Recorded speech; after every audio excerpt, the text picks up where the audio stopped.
Au cœur de notre corps se cache une structure à la fois vitale et incroyablement fragile. Elle est protégée par une armure d'une ingéniosité folle. Aujourd'hui, on part explorer les secrets de cette forteresse biologique. Pensez-y une seconde. Chaque jour, on bouge, on court, on saute, parfois même on tombe. Alors comment notre centre de commande, la moelle spinale, survit à tout ça? La réponse, c'est une véritable merveille d'ingénierie naturelle. Allons voir ça de plus près. Bon, la première chose à bien comprendre, c'est que le tissu nerveux, c'est hyper fragile. Il n'aime pas du tout les chocs et les blessures. C'est précisément pour ça que notre corps a mis au point un système de protection qui est digne d'un véritable coffre-fort. Et cette protection, elle commence par la couche la plus évidente, la plus robuste de toutes, l'os. La moelle spinale est logée bien à l'abri à l'intérieur de ce qu'on appelle le canal vertébral.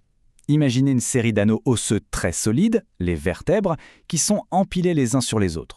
Ensemble, ils forment une véritable forteresse.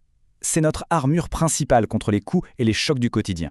Mais attention, l'armure osseuse, ce n'est que la première ligne de défense. Sous cette forteresse se cache un système de protection bien plus sophistiqué, avec plusieurs couches de gardiens secrets. Je vous présente les méninges. Ce sont 3 enveloppes, 3 membranes faites de tissu conjonctif. En gros, le type de tissu qui sert de soutien et de connexion un peu partout dans le corps. Elles se trouvent juste entre l'os et le tissu nerveux et elles forment une deuxième barrière de protection. Et chacune a un rôle bien précis.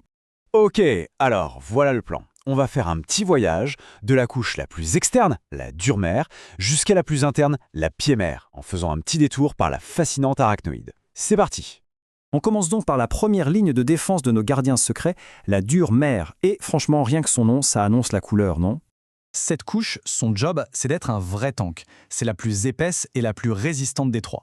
Elle forme un sac de protection très solide autour de la moelle spinale. Et comme si ça ne suffisait pas, il y a un petit bonus, l'espace épidural. C'est un coussin de graisse situé entre l'os et ce sac qui ajoute une couche d'amorti supplémentaire. Double protection. Très bien, on vient de passer le blindage extérieur. Maintenant, juste en dessous, on change complètement d'ambiance. On passe à quelque chose de beaucoup plus fin, de beaucoup plus délicat. Bienvenue dans la couche intermédiaire. Voici l'arachnoïde. Et pourquoi ce nom? Tout simplement parce que sa structure ressemble à une toile d'araignée. C'est une membrane très fine, sans vaisseau sanguin, qui tisse un réseau de fibres juste sous la dure-mère. C'est ça qui est vraiment fascinant. Le contraste est énorme. On passe d'un sac super épais et résistant, la dure-mère, à un réseau délicat, tout en dentelle, l'arachnoïde. Et c'est justement la combinaison des deux qui rend ce système de protection si intelligent. Bien sûr, cet espace créé par la toile d'araignée n'est pas vide. Il abrite l'un des éléments protecteurs les plus importants de tout le système nerveux central.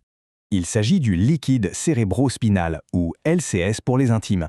Ce fluide est une pure merveille de la nature.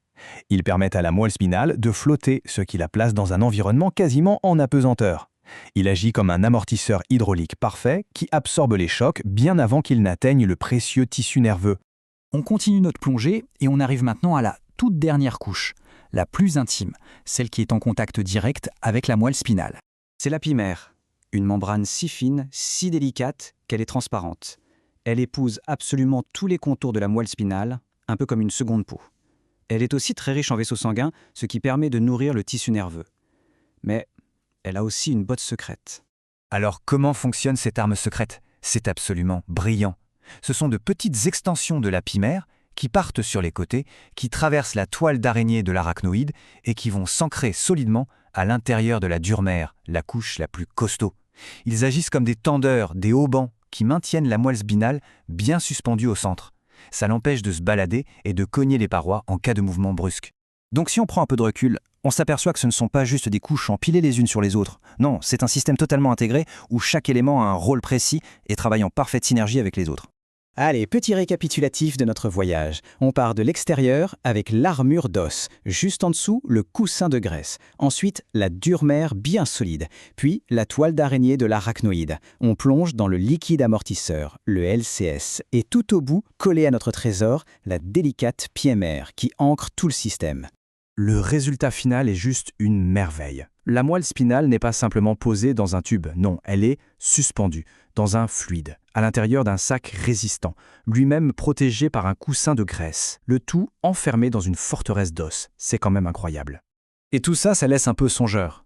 Quand on voit à quel point ce système de protection est complexe et ingénieux, ça nous pousse à nous poser une question.